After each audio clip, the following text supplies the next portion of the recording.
So back in 2014, 2015, we used to live in an apartment, a 2-bedroom apartment. We were 6 people, 2 of my parents and 4 of us siblings. The master bedroom was the siblings' room and the other room was my parents because 4, 2, so makes sense. Imagine like a square room and on one side there's a single bed, on the other side there's a bunk bed. On the single side, there's my sister. That was her side. She slept there.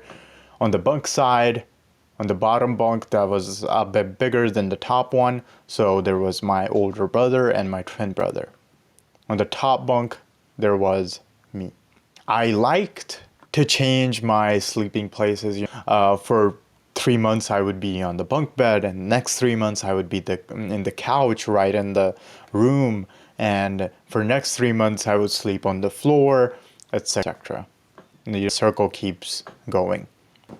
And that was the time when I got addicted, when I truly got addicted to fapping and core. In those days, 3 times a day, 4 times a day, when I wake up, when I come back from school, when I come back from the gym at night. And there were days when I used to sleep on the floor. We had a foldable couch, which if you unfold it, it'll become like a mattress. I used to sleep on that. I had this floor blanket. A lot of Asian guys know those very bright flower. They have like patterns on them. Very distinct blankets. I have one of those and a pillow. I would put it over my head while my twin brother and my older brother in one corner and my sister in the other. I put on wired headphones. We still have those. And on my Xiaomi phone that I had at the moment, I would watch porn and fap, thinking I was hidden, thinking no one knew, thinking like I was being so smart, considering I was like 15, 16-year-old. Sometimes I would change my position and wired headphones, they would like under my body or like my elbow or something, and the headphone would come off and then the corn would play out loud and I would just try to turn it off and everyone would pretend that they didn't heard what they just heard and when talked about it.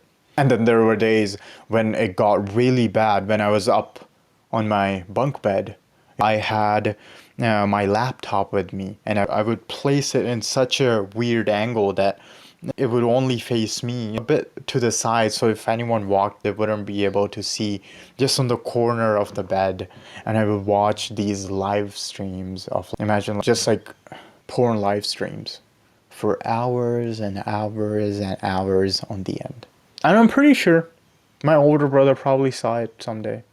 My twin probably seen it. My sister probably seen it. They probably saw me as an addict. My sister for sure. But I just pretended like it was okay and no one knew. Even though deep down I knew that everyone knew. I just put on this mask of like no one knows. Because I wasn't even true to myself that I was an addict. I was like, oh, I can stop whenever I want. And then one day, one of my oldest friend, Ashley, we used to go to high school together, and she was we were talking together and she was reading some random book and she was like, look, there's a funny line here. This guy, this character, they written down that he fapped for like 489 times this year.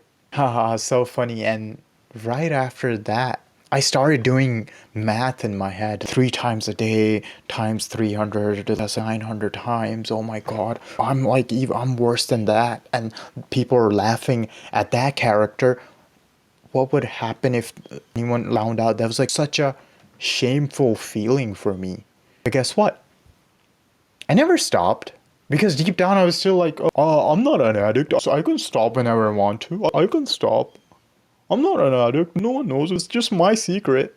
While everyone knew around me, talking about my family. And probably other people too. Because you can sense this grimy aura from a person who has nothing going on. Because this core problem of giving into urges and giving into this instant gratification. You can tell. And once my sister found out, she told to my mom. And my mom naturally told to my dad.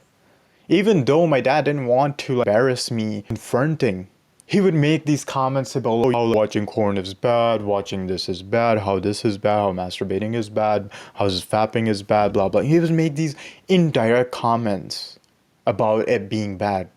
And I would pretend, oh, usually I don't do that. I would think that he doesn't know that I am, even though everyone knew. I remember this distinctly. We have, my dad drives this work van, and we were coming from our family business, his work, to home, and one of his friends, we call him uncle, they were in the front and siblings were in the back, and they started talking about how teenagers are addicted to porn, and I was like, oh, look how they're talking, they don't even know that I watch, oh, keep it a secret. Even though they were talking because they knew I was watching, even just because they knew that I was an addict, because they knew I was watching. In my mac and cheese head, I was like, oh, you look at these old boomers just yapping it away. They don't know, they're just so stupid. I'm the smarter person here. And I'm just being on my phone, being degenerate while they're saying their things. And I never stopped until a year ago. 12-year addiction wouldn't just go with some random comments. It really does not.